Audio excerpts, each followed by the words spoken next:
Hi, ഇന്ന് ഈ നേരത്തെ ഇറങ്ങി എന്തെങ്കിലും വെച്ചാൽ ഒരാളെ പിണക്കം മാറ്റണം. ഇന്ന് ഫുൾ അയാളാണ് മെയിൻ. താഴത്തെ ഈ പഴയ അമ്മച്ചീൻ്റെ അടുത്ത് നിന്ന് എത്തിയ കഥ ഫുള്ള് പറയുന്നുണ്ട്. ഓൻ്റെ വർത്താനം കഴിഞ്ഞിട്ട് ഷാഹിദ് വരെ താഴോട്ട് ഇറങ്ങില്ല. ഓനെയും കാത്തു നിന്ന് കുറേ നേരം പോയി. ഓൻ വന്നു, ഞങ്ങൾ ഇറങ്ങി.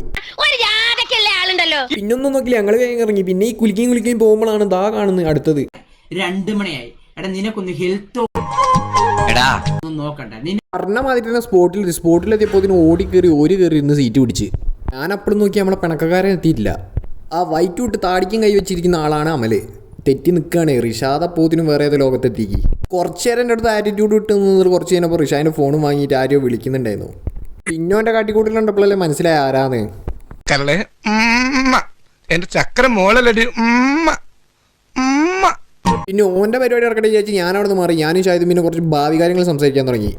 നമുക്ക് നല്ല ഒരു വീട് കെട്ടണം, ഒരു കാറ് വാങ്ങണം, ഒരു ഫ്രിഡ്ജ്, AC. പിന്നെ എല്ലാവരും ഭയങ്കര സൈലന്റ് ആയിട്ട് പോയി. എന്താ പറ്റി അറിയില്ല. ഞാനാണ് അമലിനോട്ടില്ല, ഞാൻ നല്ലാണ്ട് വെറുപ്പിച്ച അമലിനെ. അവസാനം ഞാനും അവനൊന്നായി. അവനും അവനൊപ്പം തന്നെ ബൈക്കിൽ കയറി ഞങ്ങളിതാ റൂട്ട് എത്തിട്ടോ. അപ്പോൾ ബാക്കി നാളെ ടാറ്റാ.